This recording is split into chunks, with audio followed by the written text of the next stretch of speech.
Isang kasunduan ang nilagdaan sa pagitan ng Eagle Broadcasting Corporation at ang Office of the Civil Defense para maihatid sa publiko ang tamang impormasyon ukol sa kalamidad, maging ang disaster preparedness.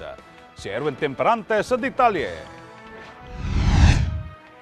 Lumagda sa isang kasunduan ang pamunuan ng Eagle Broadcasting Corporation at Office of the Civil Defense upang pagtulungang maihanda ang publiko sa banta ng kalamidad at trahedya na dumarating sa bansa.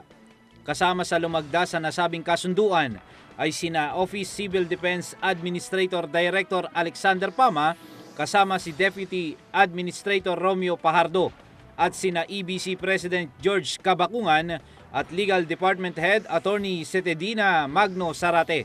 Ituturo ng OCD ang mga pamamaraan at mga kahandaan na dapat malaman ng mamamayan.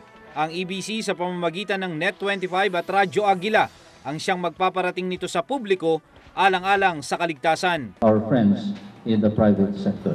Today, we officially embark upon a new partnership which would further the advance of our campaign to spread the ideas of disaster preparedness to our people. Malaki ang papel ng media sa paghahatid ng impormasyon, lalo na sa tuwing may sakuna o kalamidad. Isa ito sa ipinagpapasalamat ng OCD sa EBC dahil ang inihahatid nitong balita ay kung ano ang dapat malaman ng tao.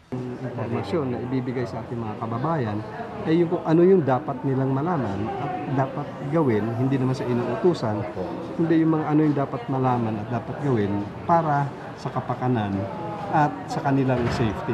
Titiyakin naman ang pamunuan ng EBC na makatutugon sa nilagdaang kasunduan.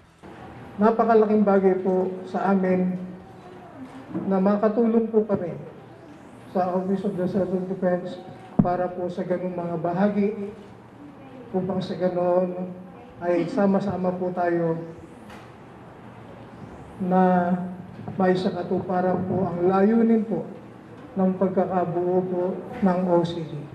Hindi lamang tutuon sa pagpapaabot ng impormasyon ang bahagi ng Memorandum of Understanding na nilagdaan ng OCD at EBC, kundi nakapaloob din dito ang mismong kahandaan ng bawat isa kung sakaling may maganap na kalamidad. Mas maganda yung kaakibat nung nag-i-inform tayo at nag-educate tayo ng mga mamamayan. Pagdating ng oras na may kasamang pangangailangan, nandyan po, handa tayo tumulong. Hindi biro ang laban na kinakaharap ng OCD dahil bukod sa mga trahedya at kalamidad, nariyan ang climate change na lubhang nakakabahala at nakakaapekto sa lagay ng panahon.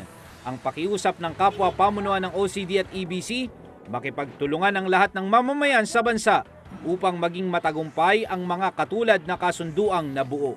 Erwin Temperante, Eagle News.